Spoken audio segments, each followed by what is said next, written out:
Erin, first off, welcome to the pod. Very glad to have you here. You've been a pro at this for so long.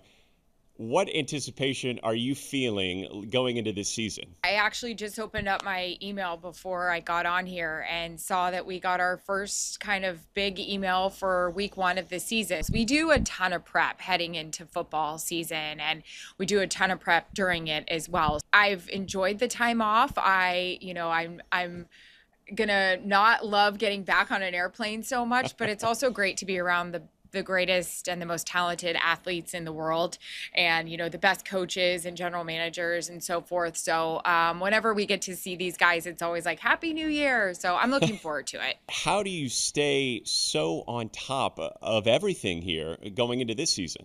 Well, it's really hard, especially with the news cycle being the way it is, with things breaking overnight. It's really, really hard. We usually get a packet sent to us every single day of most of the articles written about every team. We talk to a lot of players. We talk to a lot of coaches. We do conference calls with both teams that last usually about 2 to 2.5 hours. Then we privately hold our own calls with players to get even more research. But for me, it's really, really important just because I've never played. I don't know how to make an adjustment at the half. I've seen enough and I've been around enough and I've had enough players tell me what's going on, but you just want to make sure you're as prepared as possible. Social media has absolutely changed the game. Yeah. It's made everything 24 hours. Are you able to even carve out any time for yourself during the season?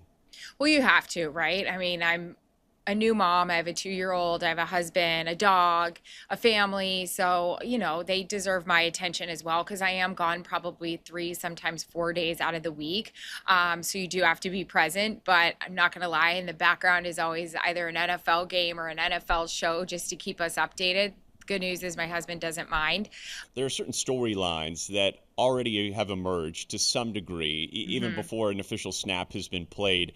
What are you kind of keying in on ahead of the season? Well, I think, the ones everybody else is, like the Eagles. Are they going to be able to repeat? Injuries are such a big thing.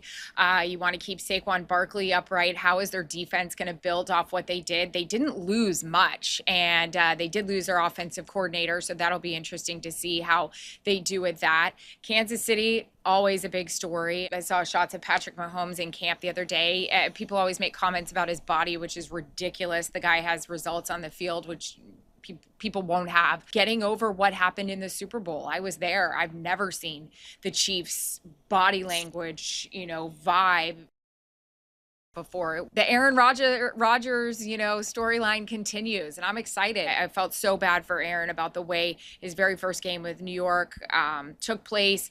You don't want to see a guy go out like that. So I'm looking forward to seeing what develops in Pittsburgh. So yeah, those are just a couple of storylines. Are they going to get Micah Parsons done in Dallas? That's always a big storyline for us at Fox.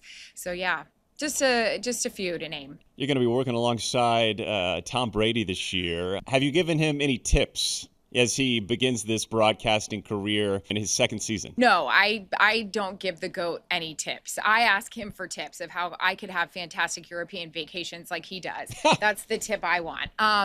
No, Tom is the best on and off the field. We were all just together last week and just saying how excited we were for this year. He's only going to get that much better. You don't doubt the GOAT, and we're excited for a second season with him. For a guy who built his career on the little things, the preparation, you got to think that translates pretty well to broadcasting. He sees things that even if I read 800 articles, he will see things so differently than I ever will. And it's still a really cool pinch yourself moment to sit in production meetings and, hear his perspective and what he thinks and what he's heard. And you think to yourself, holy crap, I'm listening to Tom Brady as my coworker break it down. So it's pretty awesome. Any Super Bowl predictions this far out? And yes, I know how crazy that sounds, but I have to ask. And the good news about what I do for a living is I don't take the bait. I stay neutral. I have no idea what's going to happen.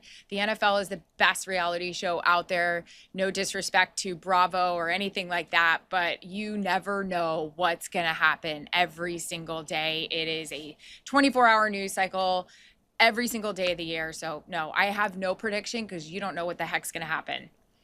We thank you for watching, and remember, stay updated on breaking news and top stories on the NBC News app or watch live on our YouTube channel.